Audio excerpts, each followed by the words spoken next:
Greetings, RMS rock stars. It's Miss Picklingus here, and today, to get ready for our drawing unit, we are going to do a warm-up working with the art element value.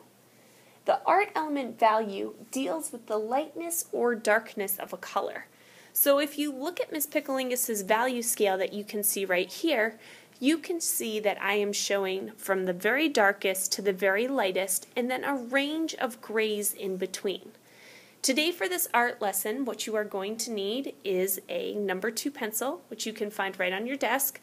I also recommend getting your own personal pencil sharpener and a cup. It'll save you time sharpening your pencil, and it'll allow you to stay at your desk. And I recommend a pink eraser as well. So let's go ahead and get started with our value scale. Before we begin, I want to give you a couple pointers of what not to do. You're going to start right at the end, and you're going to go ahead and make your first rectangle the darkest value that you possibly can with your pencil. So this is going to be the point when you really press down hard. You're getting all of that lead right out on your pencil, and you want to do a nice job. Whoops! What happened there? That's not staying in our nice, neat value scale. Is that a big issue? No.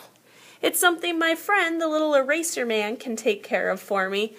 But I want you to slow down and try and remember to make your work neat and consistent. Alright, that looks pretty good. Hold on a second. Do I see white spots in there? Go ahead, take a breath, go back through, and make sure that you're doing a nice job adding your value to the entire rectangle. When you are done, it should look something more along the lines of this. So there shouldn't be any white spots.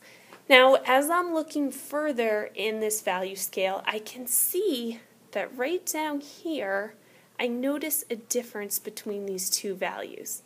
But actually up top, you can see that they look very similar. If that happens in your art, it's a really easy fix.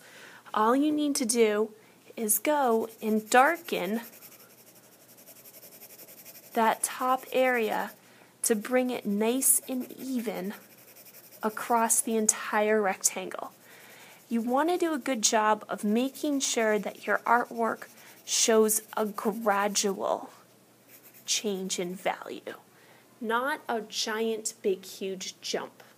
For me to go ahead and have this value, let's pretend that it is completely dark, and let's say I go to put my next value in there.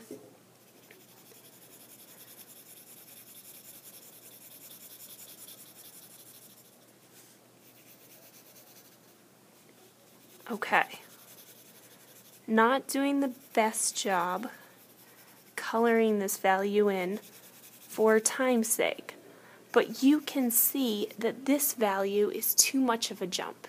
It's going from dark to this mid to range gray too quickly. You want to show a gradual change right down here.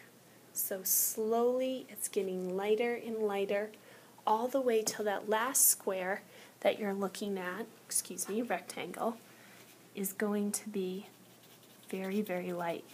Couple other tips that I would recommend. I've found that coloring in one direction is actually going to help you create a value scale that shows that slight change. I've also found that as I work with the pencil lead, I often will get a little bit of pencil markings around my value scale. Just a little housekeeping rule, something to kind of tidy up your work on the end. Go through, look at your sketchbook, clear off any marks that you see, and again, if you need to erase a rectangle and re-go back and work that, feel free. I hope you guys enjoyed this exercise. Remember, this is a really great way to warm up for a drawing, and it's not something that just needs to happen at art class. This can happen at home. The videos are on YouTube. So enjoy being creative, and thank you for listening. Bye.